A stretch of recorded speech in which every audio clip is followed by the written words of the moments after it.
Bueno, bienvenidos. Hoy está con nosotros el licenciado y profesor Javier Sanguinetti, con quien hemos conversado fuera de este espacio en varias oportunidades sobre un concepto perteneciente al campo de la filosofía de la educación, que es su especialidad, y que él ha dado en llamar hacia una pedagogía de la falta. Está orientada a la educación de educadores terciarios y universitarios. El licenciado Sanguinetti es profesor de filosofía y de ciencias de la educación, egresado del Instituto del Profesorado del Consejo Superior de Educación Católica. Es licenciado en filosofía, egresado de la Universidad Nacional de San Martín. Es artista plástico, expositor y galardonado con premios en salones nacionales e internacionales de todo el país.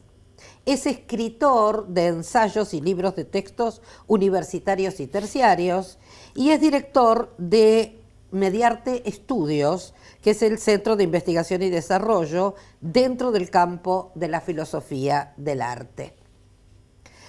Bueno, estos diálogos a los que hice mención, que hemos tenido con él, nos han inquietado lo suficiente y como para convertirlo en una problemática a investigar y que nos ha interesado mucho. Tanto como para invitar al licenciado Sanguinetti para que nos explique y también un poquito nos esclarezca esta cuestión de la falta en la educación. Bueno, ¿cómo está Javier? Muy bien, un poco nervioso, pero estoy bienvenido al programa.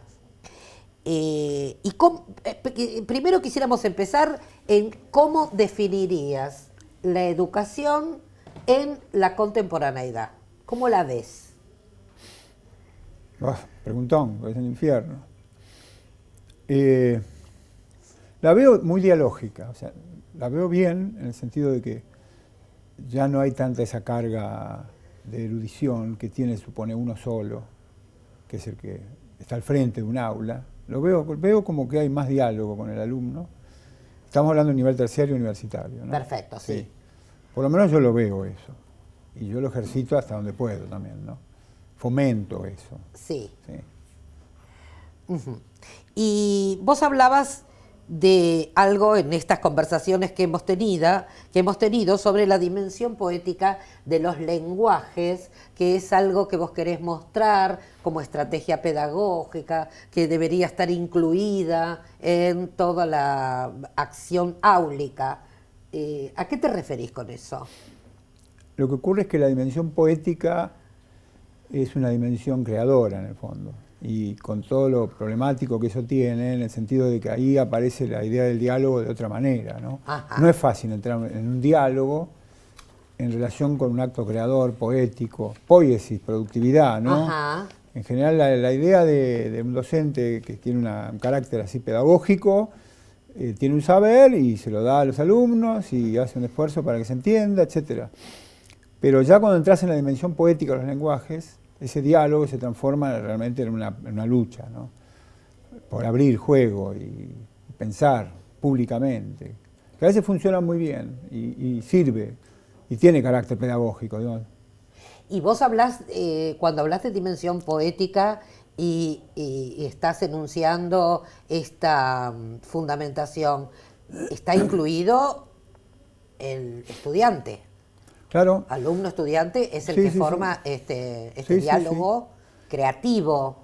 Sí, y de falta en el sentido de que reconoce el docente y reconoce el alumno que no está frente a una razón absoluta, que no está ante una verdad inmediata, evidente, que tiene que buscar algo ahí, que tiene que hacer su interpretación, más o menos situada. No es un lugar donde alguien sabe y el otro no sabe y yo le lleno el vaso, ¿viste? Ajá. No, es un lugar de lucha también, por eso, conflictivo, incluso para el docente, no es solamente para el alumno. Sí, sí, sí. Yo me anoté acá algo que vos decís en estos textos tuyos, que es que un docente no es aquel que sabe todo. Claro, no tiene por qué. Y primero que no sabe todo porque es un hecho.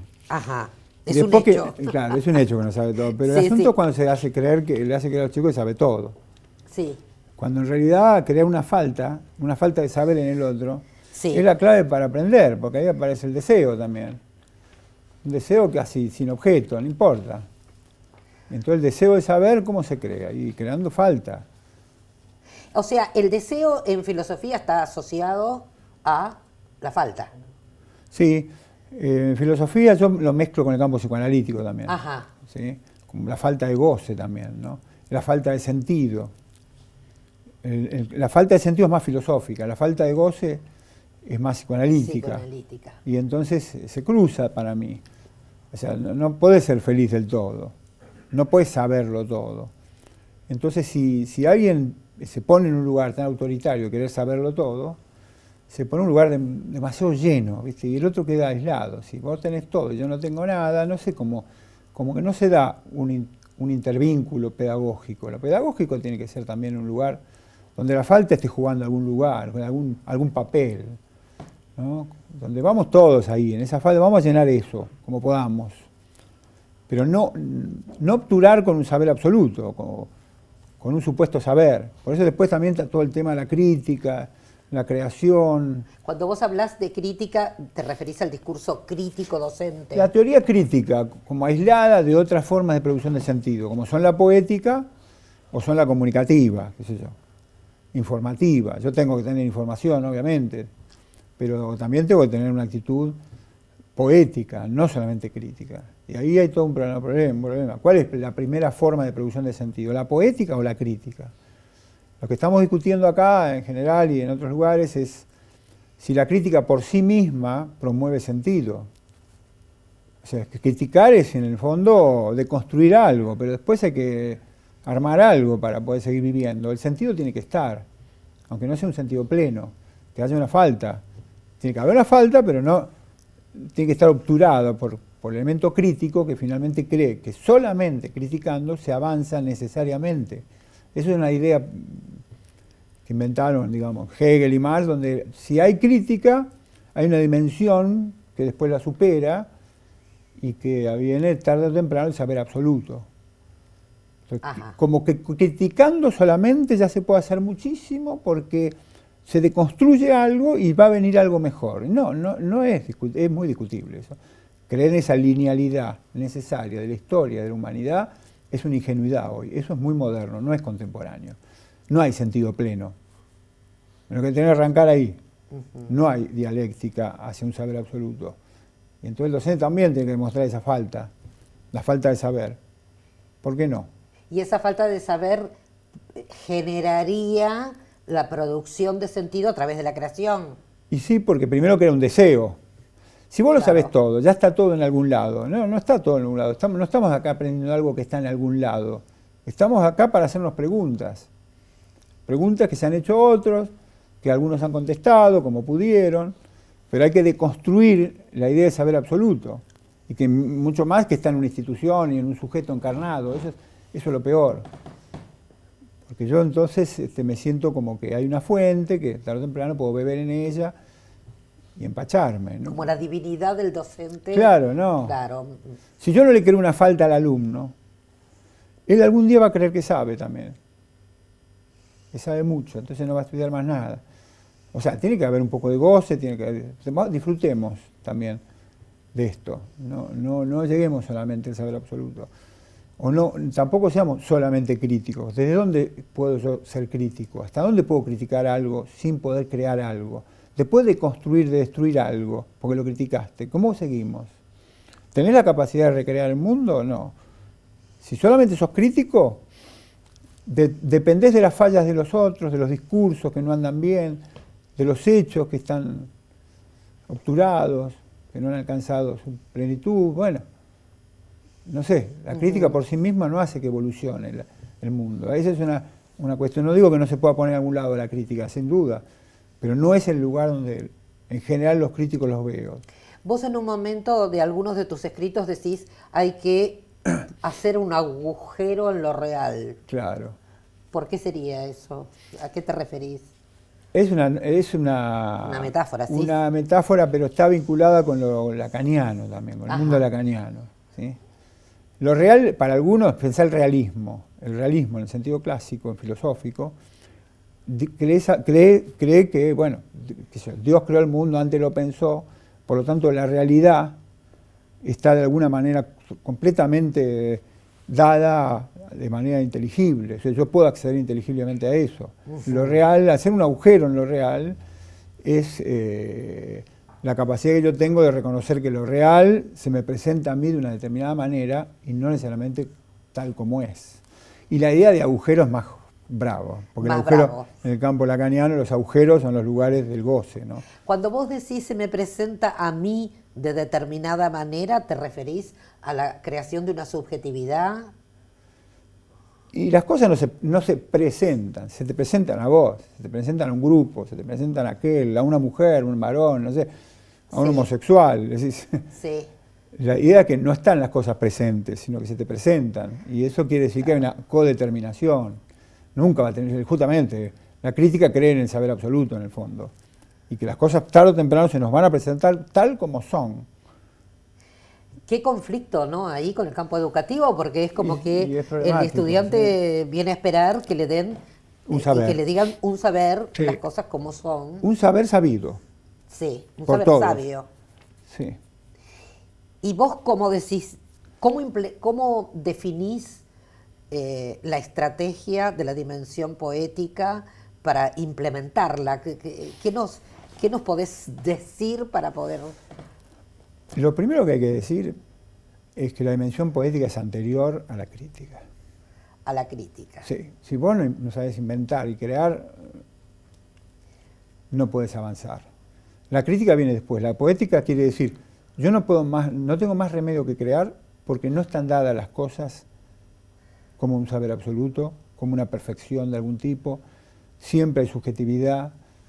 Los pueblos tienen diferentes idiomas, los lenguajes troquelan el mundo. Cuando te das cuenta, estás ante algo que de alguna manera se inaugura con una dimensión poética, no con una dimensión comunicativa. Después comunico.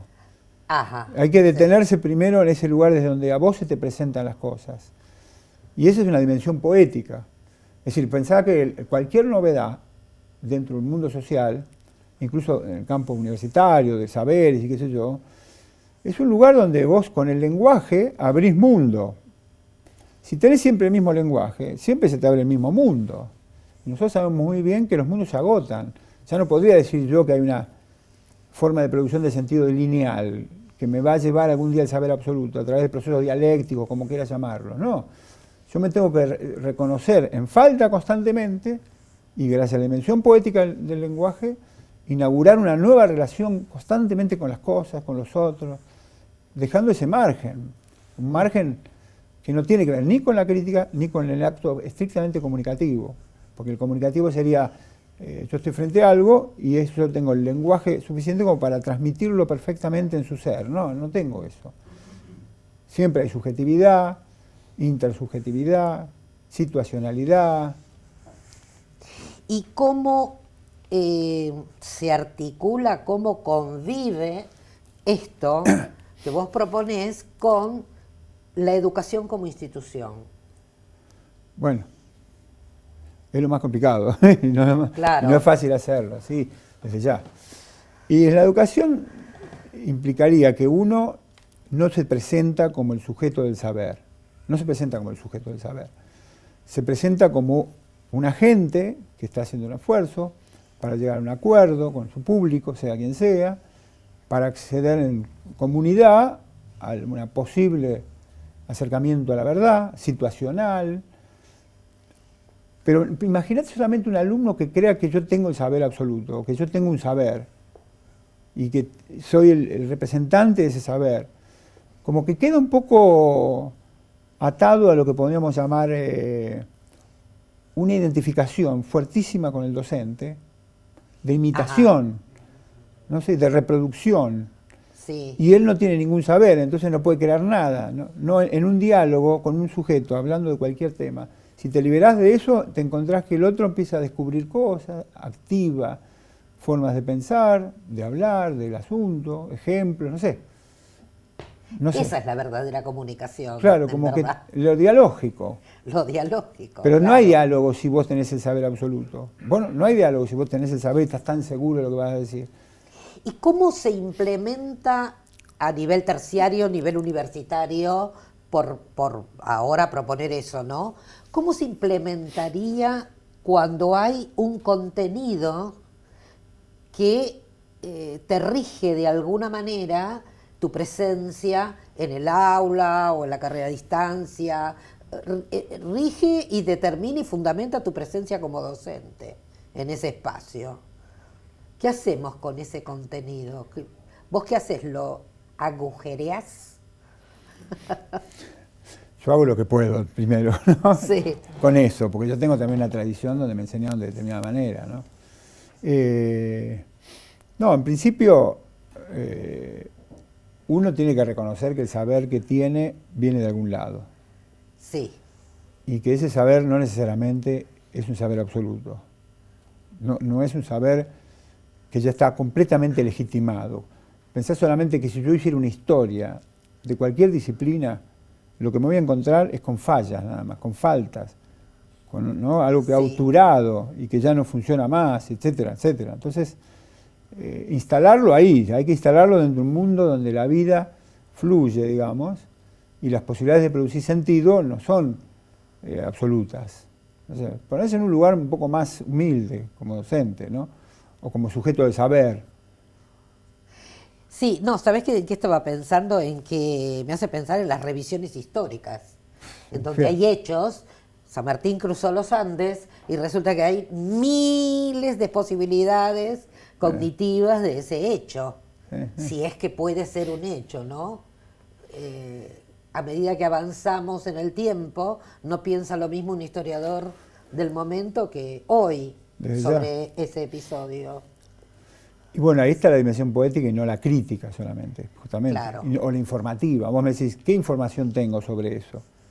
¿Por qué San Martín cruza los Andes y después se va a Europa? ¿Por qué no se queda? ¿Por qué le tiene que prestar una casa para vivir porque no tiene un peso?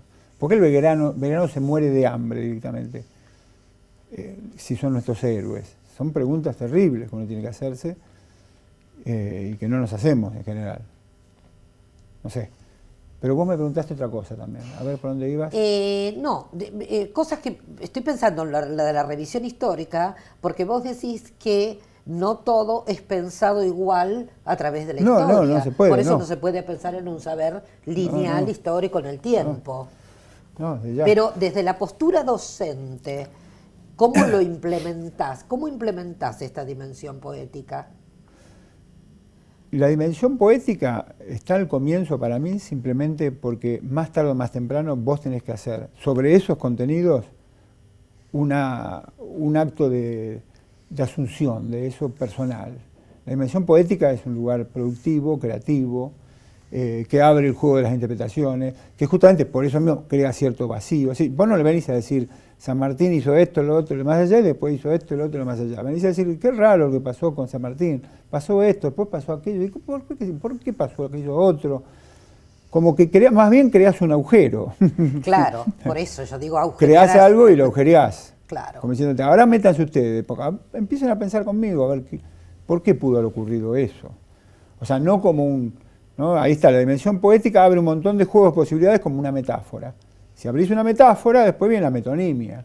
Bueno, ahora que hicimos una metáfora, hay un montón de posibilidades. Bueno, sumemos una idea con otra, a ver cómo las conectamos entre sí y hacemos un relato.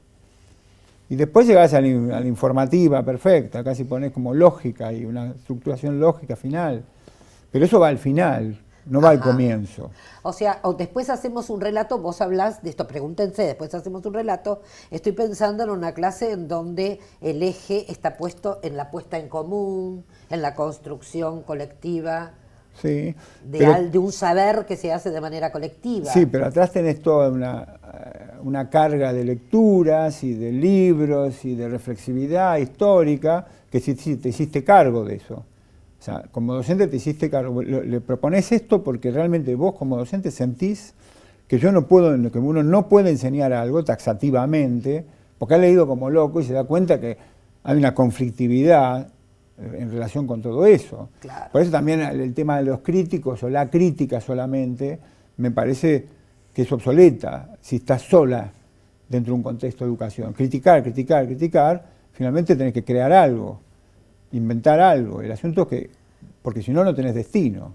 Claro. Y te quedás criticando porque en el fondo que es cómodo, porque vos te posicionás como que tenés un saber, pero el saber crítico no es el mismo del saber poético. El saber poético inaugura historia. La dimensión poética de los lenguajes es lo que abre el juego de las posibilidades de sentido. Después, en todo caso, vendrá el lugar crítico. Y en último lugar está el informativo. Pero sabes los consensos que tenés que llegar para terminar eso. Pero el comienzo, la idea es que no hay consenso al comienzo. Tenemos que seguir pensando. Sí. Me hace pensar en la concomitancia que tiene el tipo de estrategia pedagógica que vos proponés con el campo de la investigación. Bueno, ni hablar. O sea que más que estudiantes y docentes vos pondrías... un contexto de investigación. En un contexto de investigación. Desde ya, ahí sí. Ahí sería algo más explícito, pero ¿quién llega a una investigación si no se preguntó nunca nada? Claro. ¿Vos creés que a la hora de investigar se va a preguntar algo? No, no se va a preguntar nada. Va a escribir un libro de 200 páginas que le van a dar el doctorado y no sé si pensó, qué sé yo, podemos discutir. Hay un montón de información que circula, lo puso ahí, bien organizada, pero no sé si dijo algo nuevo. Podríamos dudarlo. Si cuestionó el asunto, no sé si me explico.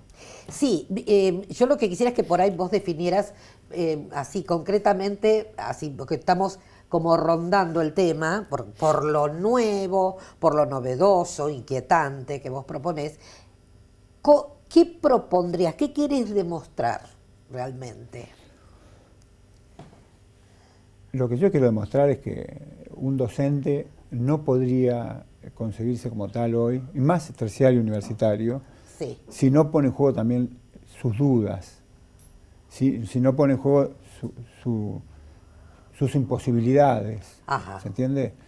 Es decir, reconocer que no le sobra saber, sino que le falta saber, nada más. Falta saber. Y en ese agujero que se meta el alumno, más que nadie, ¿no?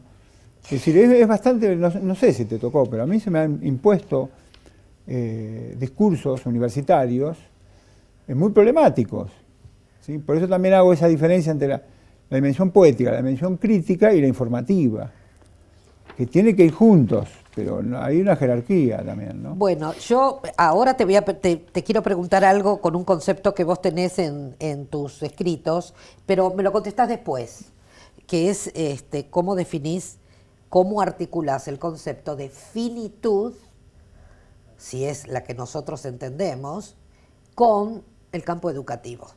Bueno, ahora después de la pausa me contás. Hace 30 años no existía la web. Hace 20 años no existían las redes sociales. Hace 10 años no existían los smartphones ni las tablets. En los últimos años, 1 de cada 5 parejas se conoció en las redes. Si Wikipedia fuera un libro, tendría más de 22 millones de páginas. ¿Conocías estos datos? ¿Y qué sabes de nosotros? Egresaron del ISEL más de 500 profesionales. Cada año, muchas personas se interesan en conocernos. Cada mes acercamos a nuestros estudiantes y egresados diferentes propuestas laborales para su desarrollo profesional. Cada semana emitimos un programa de TV producido por nosotros. De los matriculados del Colegio Público de Martilleros y Corredores, un alto porcentaje egresó del ISEL. Cada día aprendemos juntos. Pero estos no son solo datos. Son cambios en las formas de enseñar, aprender y trabajar. No hace tanto el trabajo era diferente. Los modos de hacer y de pensar se transformaron. Pero la transformación no es nueva. Lo nuevo es el contenido de la transformación. Persisten aquellos que piensan, se repiensan, se redefinen y se reinventan. Se necesitan hombres y mujeres para hacer algo distinto.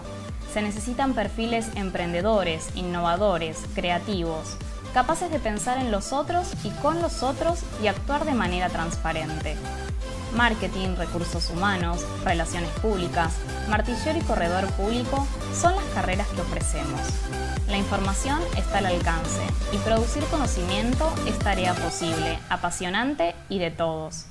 En el ISEL sabemos que estudiar da trabajo.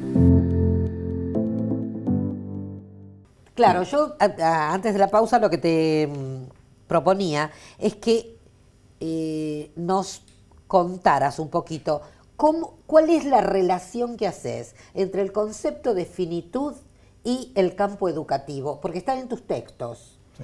Sí. Voy a leerte algo de lo que dicen tus textos. Dale. Vos decís, cuando hablas de la dimensión poética de los lenguajes, vos haces una división en 4 campos. Una es el habla, la lingüística, Saussure, en donde decís no hay sentido pleno. Claro. La otra es el deseo, el eros, Freud, Lacan, no hay goce pleno. La otra es el tiempo, cuando hablas de historicidad, filosofía, historia social, no hay progreso lineal.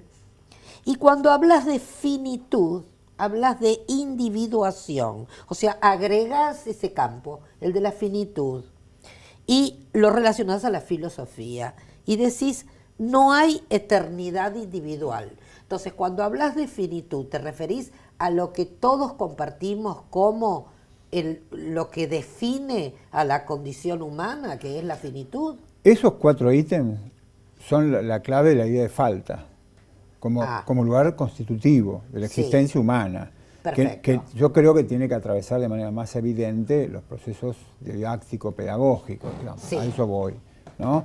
Pero si me lees uno por uno, léeme el primero y vamos a desarrollar cada uno para que se entienda bien de qué se trata, porque quizá no haya más faltas que estas. Estas son las más importantes. Lo que nos pone en falta son estos 4 elementos. Ajá. Y no los inventé yo, están dentro de una tradición filosófica consensuadísima. Bueno, y el habla, que es esta forma individual que tiene el hombre. ¿Es la primera la que tenés? Sí, el habla, la que vos mencionás. A ver, léemelo entero, perdona, fíjate, a ver. El habla, la lingüística, Saussure, dice, no hay sentido pleno en ella. El habla es de una arbitrariedad absoluta, son ruidos que hace con la boca. ¿Qué tiene que ver con el mundo eso? Nada. Es decir, solamente hay una relación histórica de esos ruidos, por decirlo así, con algunas cosas, y que se vinculan entre sí de alguna manera. Pero nadie podría decir que el lenguaje ya está constituido de tal manera que nombra el mundo de manera absoluta. Es decir, una vez que hablaste, lo primero que se te retira es el mundo, como saber absoluto. No te queda más remedio. Y por supuesto que si no te llegas al habla porque no escuchás, tampoco podés ver. O sea, no ves diferencias en el mundo, porque el que troquela las diferencias en el mundo es el habla. Por lo tanto, es un lugar ambiguo el habla. El habla tiene que ser algo, es un lugar de productividad infinita. El habla es la clave de apertura al mundo. Entonces, desde ya que el habla hay que hablar, ¿no? Si no llegas al habla, no llegas a conocer el mundo, ¿sí? En sus detalles. Claro, nombrarlo. Y bueno, las disciplinas filosóficas, todas las materias que hay dando vuelta por ahí, la física, etcétera, acuñan palabras nuevas. Esa es la única forma de acceder a sus objetos, ¿no? De acercarse nomás. Sí, acercarse, sí, Porque avistarlos. Si yo te digo, estoy angustiada, me acerco a lo que, y te acerco a vos a lo que yo puedo sentir, pero ninguno de los dos llegamos No a llegás. lo que realmente está No. pasando. Pero fíjate, la angustia, dentro de un campo que puede ser el psicoanálisis, hay un esfuerzo enorme por avanzar sobre el contenido y dar alguna tabla de salvación a la angustia, por lo menos de entenderla. Por ¿no? lo menos entender. Entenderla. No sé si comprender, pero entender. Después hablas del deseo, el eros. Claro. Y ahí sí ya, Otra vez aparece la falta. Hay falta también en el eros. si no, no habría deseo. Claro, el deseo justamente porque no tiene objeto. Digamos, no somos animalitos donde en un momento dado del año nos viene, digamos, Sí. naturalmente la capacidad de procrear, ¿no? Claro. Nosotros estamos en falta erótica. Esa falta es imposible saturar. Vos deseás hasta que te morís. Desde el punto de vista erótico, ¿no? Después la otra categoría que nombrás es el tiempo, la historicidad, y lo relacionás con la filosofía, la historia. Claro, y lo pero no es social. cualquier tiempo, es el tiempo como finito. Eso, ahí esa Hay es la tiempo como pregunta que finito. te hice No hay una antes de la historia pausa. de la humanidad. Hay una historia en el campo de la cultura, ¿no? De instituciones sociales. Hay que hacer un recorte, no hay una sola historia lineal. Acá lo que hay, digamos, después de Heidegger o de grandes otros pensadores, incluso historiadores, uno podría decir que así como el hombre finito está en falta de sentido, también está en falta de sentido todo lo que produce una comunidad. Esa falta de sentido lo lleva a buscar sentido, a no encontrarlo y cerrar. Y eso se llama época. Nosotros pensamos en épocas del mundo. Perfecto. Y dentro, ahora que vos me decís eso, dentro del campo educativo, cuando vos proponés esto de agujerear los contenidos para empezar a indagar sobre nuevos sentidos, esta búsqueda, esta modalidad no está buscando llegar a un sentido pleno. No, no tampoco. está llegando, al contrario, justamente. Lo que quiere es que nadie se le ocurra decir que hay un sentido pleno. Eso. Justamente, tratar de ver siempre la falta. Troquelar el mundo, pero no Sí. troquelarlo definitivamente. Claro. Porque uno si no se pone en un lugar del saber absoluto y a partir de ahí, como está tan seguro, también le impone cosas a los demás. Cuando Claro. hablemos de los críticos, también tiene que ver con eso. Aparentemente han llegado a saber un saber absoluto y por eso pueden hacer una crítica Esto a veces es, tan brutal. esto no es, claro. que es el discurso crítico. Ya no se preguntan nada. No sé.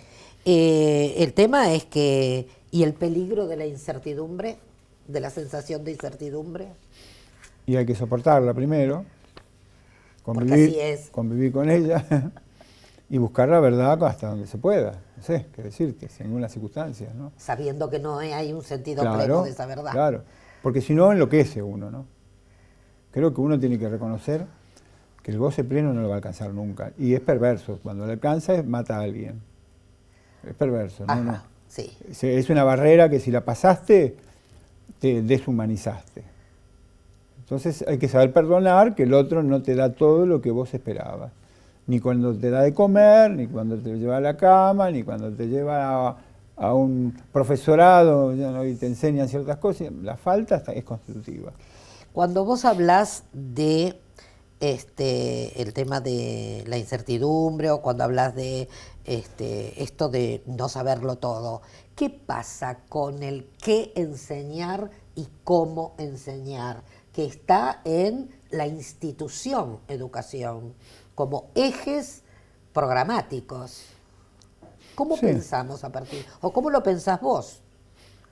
Yo nunca me sentí del todo atado a ninguna de esas cosas que están. Porque los que hacen eso, en general, abren juego, porque tampoco es fácil del todo cerrarlo. Sí, Y la verdad que en las aulas terciarias, universitarias por lo menos, hay mucha libertad, ¿no? Hay mucha libertad como para que si un tema debe ser dado, se dé desde distintos lugares, qué sé yo.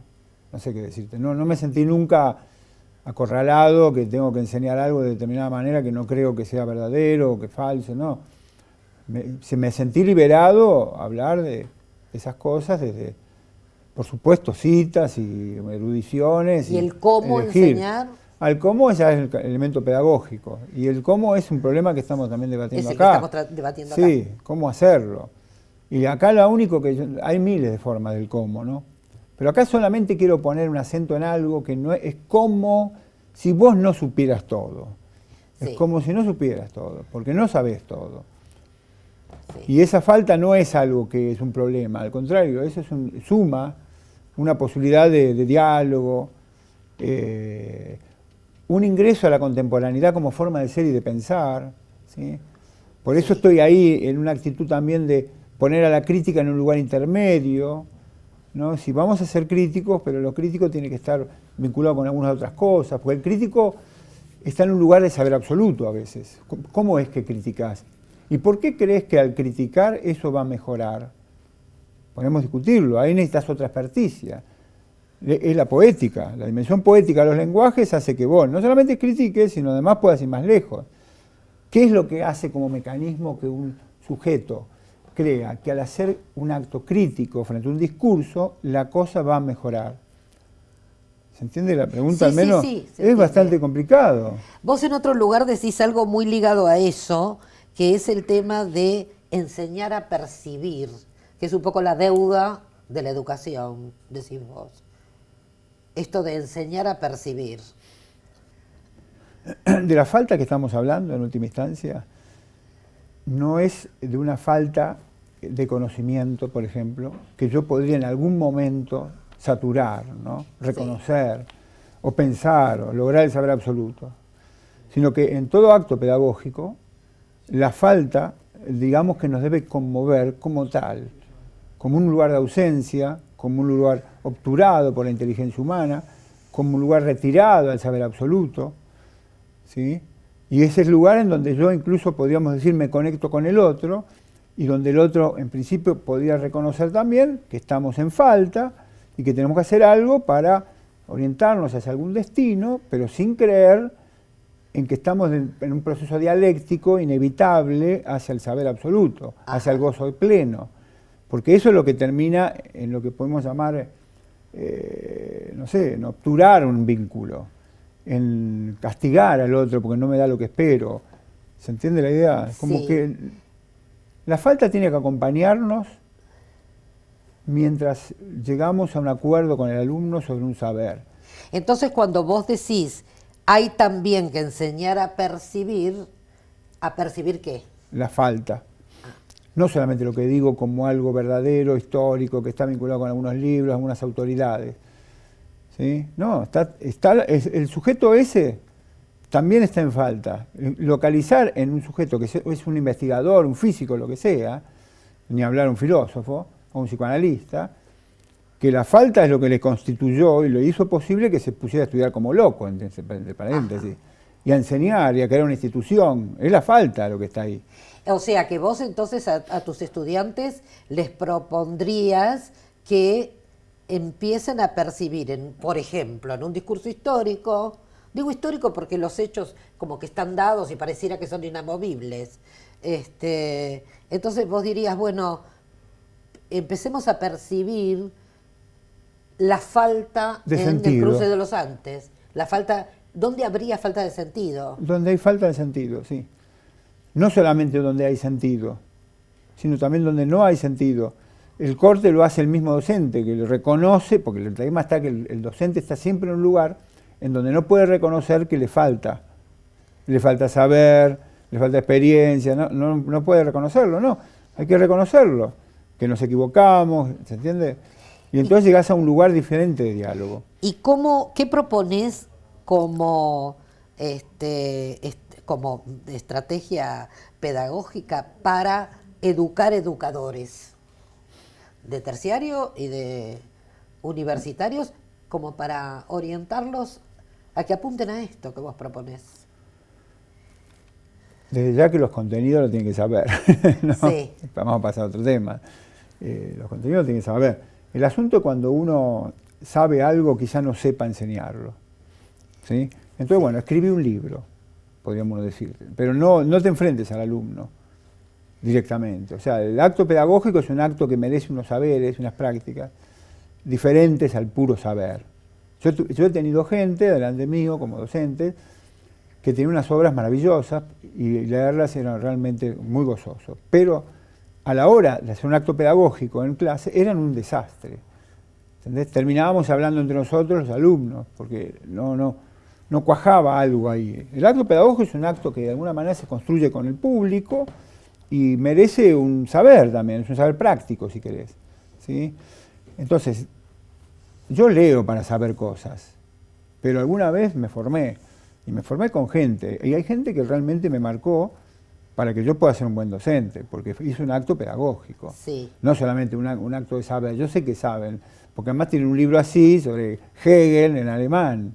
Ahora, y de ahí que me lo enseñe en clase y que me motive para estudiarlo, hay cosas que yo no sé, porque no me lo motivaron seguramente. O sea, no incluyeron la dimensión poética. No, ni la poética ni ninguna otra. Por ejemplo, la retórica, o por ejemplo, no sé, la didáctica. No, nada de eso. Ni hablar entonces de la poética, ¿no?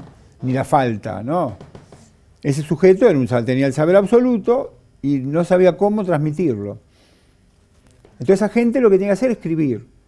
No puede hacer actos pedagógicos.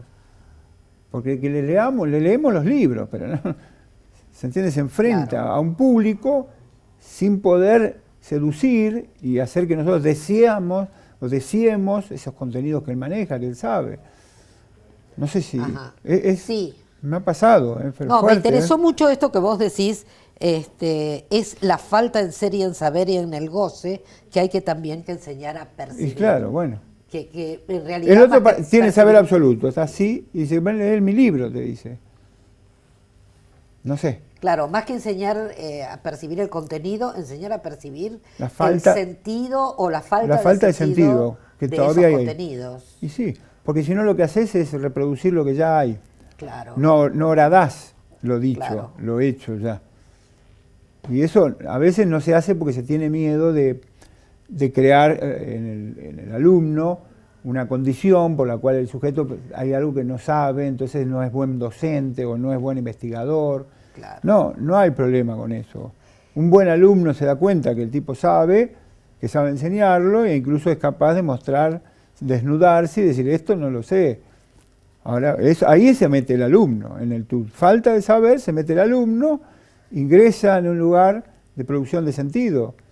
Al otro día por ahí te viene con un texto y dice, mire profesor, usted me decía esto, me puse a leer, me ha ocurrido. Claro, lo didáctico y lo pedagógico es lo que sabe el docente, más allá del contenido, y lo que implementa son estrategias Claro. para saber más de esos contenidos, aun cuando no lo sepa. Pero ese no saber no podía ser solamente una estrategia. Esa falta tendría que nacer ahí también como un acontecimiento, que el otro se dé cuenta que realmente no sabe eso. No estoy inventando algo que no sé y sí lo sé, no estoy engañando al alumno. Le estoy diciendo, pucha, mirá dónde llegamos. ¿Y ahora qué hacemos? Bueno, yo no tengo tiempo para seguir estudiando esto, no sé, estudienlo ustedes. Pero llegamos a un lugar de falta de saber. Ahí te metes. Ese sería para Es como una vos- pareja pedagógica Sí. o una pareja amorosa. ¿Viste? No Sí, hay- sí, sí. A mí me falta algo, a vos te sobra algo. Exactamente. Y al revés. Sí. En mi caso siempre Es decir, me faltan cosas. Y le sobran a los demás. Pero bueno. es decir, que vos apuntás que el núcleo que funda el discurso docente Pedagógico. es este. Tiene que haber algo tiene que haber circulando de eso. No es todo saber, sino saber que no sabés, digamos, por decirlo de alguna manera. Sí. Pero Y generar cuesta, ese espacio cuesta. de certidumbre. Claro, pero no tiene que quedar como un algo, tiene que quedar bien dentro de un aula eso. No tiene que ser algo que te avergüence, porque si vos no sabés algo y te avergonzaste, quiere decir que vos no sentís esa falta como algo constitutivo, como algo necesario, como algo bueno. Y el otro dice, este es un burro. Claro. Entonces tampoco, no es fácil, tenés que equivocarte muchas veces y de a poco ir dando cuenta. Yo me fui dando cuenta con el tiempo de que eso no estaba tan mal. Era un obsesivo, ¿entendés? No, y No, además no hay- te fue dando material para generar y crear Sí. modalidades docentes y contenidos. Claro. Entonces, digamos, para concretar, ¿cuál sería el aporte de la dimensión poética en el aula, digamos. De forma Hay que, pragmática. yo pondría la dimensión poética primero, la dimensión crítica después y la dimensión informativa al final. La dimensión poética abre posibilidades de sentido. Claro. ¿Sí? Recién ahí viene el elemento crítico, si hay que ponerlo a algún lado. ¿Sí? Porque la dimensión poética ya te creó un contenido. Sí, ¿sí? posible. De ahí, posible. Hay una apertura a posibilidades de interpretación incluso. Y entonces el elemento crítico viene a reorientar eso y usarlo en el campo histórico, en el campo disciplinar que sea. Y después aparece el momento final de tratar de comprender de manera más consensuada posible. Esa es la dimensión comunicativa de los lenguajes. Claro. No puedes empezar Claro. con la dimensión comunicativa, porque si empezás con la dimensión comunicativa parece haber un saber absoluto. Claro. Y después te haces el crítico, y el crítico arruina todo, porque si no hay dimensión poética no hay creación. Con criticar no salvas nada. Con criticar lo único que encontrás son fallas. La dimensión poética es amor, ¿viste? Es un lugar de productividad, te fecunda, y después criticás. Sí. No sé, si no te quedás ahí obturado en la crítica. Te digo porque algunos creerían que hay un movimiento de... Bueno, está en Marx también, ¿no? Que la crítica por sí misma promueve sentido cada vez mejor. ¿Pero por qué piensa así? Porque piensan desde el punto de vista metafísico. Hegel y Marx creen que los procesos históricos son necesarios. Entonces, si vos haces una crítica, inevitablemente viene algo mejor después. No necesariamente, puede derrumbarse todo. No hay un proceso histórico unilateral hacia un saber absoluto, no hay. Somos finitos, dijimos, ¿no? Sí, eso No hay por eso goce decía- pleno, no hay goce pleno, hay perversión, no es lo mismo. Claro. Y en la historia pasa lo mismo. Si vos querés... No hay sentido pleno, no hay goce pleno, No. no hay, claro. Por eso la finitud, ahí entraría, El concepto de finitud está en la falta. está en la falta. Está en la falta, reconocer que hay una falta, olvídate, no vas a llegar. Y que no es eterna. No y es que eterna. y que eso que estás diciendo genera falta porque esto que estoy La falta es buena. descubriendo no va a ser eterno. No. Y además te necesito para que cuando yo me caiga a pedazo, porque lo que esté diciendo no funcione, vos estés alerta porque te vas conmigo. Sí, Ahí está la falta también. sí. Claro. ¿Y cómo te fue a vos en el aula con esto? ¿Cómo te va a vos en el aula con esto? Y yo al teorizarla me quedó más claro también qué estaba haciendo. Y podríamos decir que me está yendo mejor, pero la verdad, ¿cuál es? Muchos sujetos vienen al aula para que los docentes les den un saber, ¿viste?, de tipo de manual. Sí. No quieren pensar en el aula. Y si yo creo una falta, no la perciben como un acto pedagógico o como un problema que podríamos tener todos y el más sabio. Entonces, bueno, hay de todo, del otro lado hay de todo, pero eso no importa, lo importante es que vos tenés una responsabilidad, el otro no tiene esa responsabilidad. Claro, vos Yo tenés como la docente tengo la responsabilidad. responsabilidad. Claro. Y creo seriamente que eso tiene que estar. ¿Es el 5%, el 10% de una clase o menos? No importa, pero que esté. Porque por algún lado él tiene que entrarle a la cosa. Le tenés que creer ese deseo, esa falta. Estoy recordando que, estoy pensando, ¿no?, en el libro que escribiste sobre tango, Ah, en los textos que escribiste sobre tango, y que está presente la falta, sí. no sé, a ver, contá un poquito, porque Y es tiene muy que ver con el interesante. deseo, Tiene que ver con el ¿no? deseo, El deseo claro. erótico en el tango, ¿no? Sí. De un periodo histórico tan interesante del Y principio la del pérdida siglo. constante, que es lo que hablas. Se habla de que, lo charlamos hoy incluso con gente de aquí, yo les trataba de convencer de que el tango no es machista, cosa que no es fácil, porque estamos muy convencidos que es machista.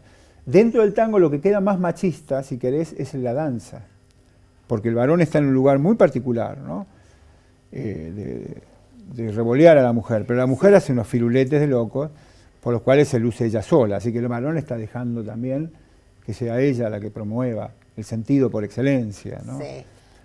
Pero si vas a las letras, te encontrás con unas letras donde siempre un varón llorando por una mujer. En el fondo lo que hay ahí es una tensión enorme donde aparece justamente la posibilidad de reconocer que no hay goce pleno.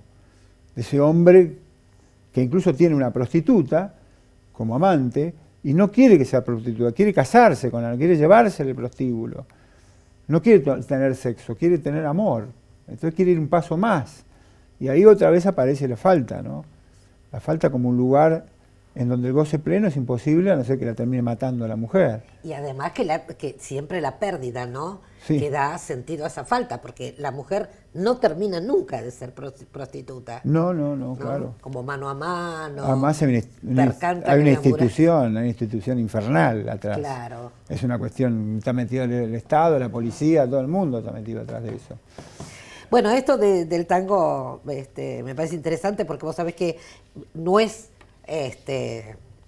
fortuito que te lo pregunte, sino que es porque el tango se da en el CBC. Ah, mirá. ¿Sabés? Las letras de tango para trabajar esto. Pero perdóname, ¿no? Yo te digo, ahí en el elemento sexual del tango, lo que dice el tango, que no hay completud, que tu hombre y la mujer no hacen un todo. No hacen un todo. Que hay una falta ahí, que es constitutiva. Si no, terminás haciendo desastre con el otro sujeto. Y estamos hablando con un hombre que está pagando por Más una cuando mujer. crees que el otro te va a completar o que son Claro, medias naranjas. ¿qué le vas a pedir? Que medias no hay nadie, No. medias son enteros. Bueno, mira, yo para terminar, me encantaría que nos digas dónde podemos seguirte, dónde podemos leerte, qué textos podemos leerte, dónde podemos escucharte. Lo que pasa es que ahora termino del tango, mi estrategia es, termino el libro del tango, lo terminé, pero estoy haciendo la corrección final, y eso busco una buena editora, y a partir de ahí le edito todos los demás. Porque mi problema está en que mis libros, como muchos, no se editan libros de filosofía, de psicoanálisis, es difícil. Sí. Una universidad por ahí me edita ahora el de psicoanálisis lacaniano, que tiene que ver con el arte, ¿no? Porque es una dimensión poética el discurso lacaniano. Por ahora mucho no hay para leer. Tienen que venir a mis clases. Tenés que ir a tus clases. No sé, y si no me mandan un mail y yo les cuelgo el libro. Claro, en PDF. porque tenés los libros, claro. Sí, tengo los libros. En PDF. Yo vengo de la pintura, vengo de producir. Sí, Yo no puedo no escribir, no puedo no escribir. Cuando dejé de pintar, si no me ponía a escribir, enloquecía. claro. Enloquecía. Así que no es un mérito, es un problemita que tengo. Y lo resuelvo como puedo. Bueno, entonces vamos a dar el mail de A cualquiera que le Javier interesa, sí. Sanguinetti, y para que vos puedas mandar los PDF. Los libros son interesantísimos y amplían muchísimo todo esto, ¿no? Y genera falta. Sí. Sus textos generan falta. O sea, son muy eróticos. Bueno, muchas gracias. Hasta la próxima.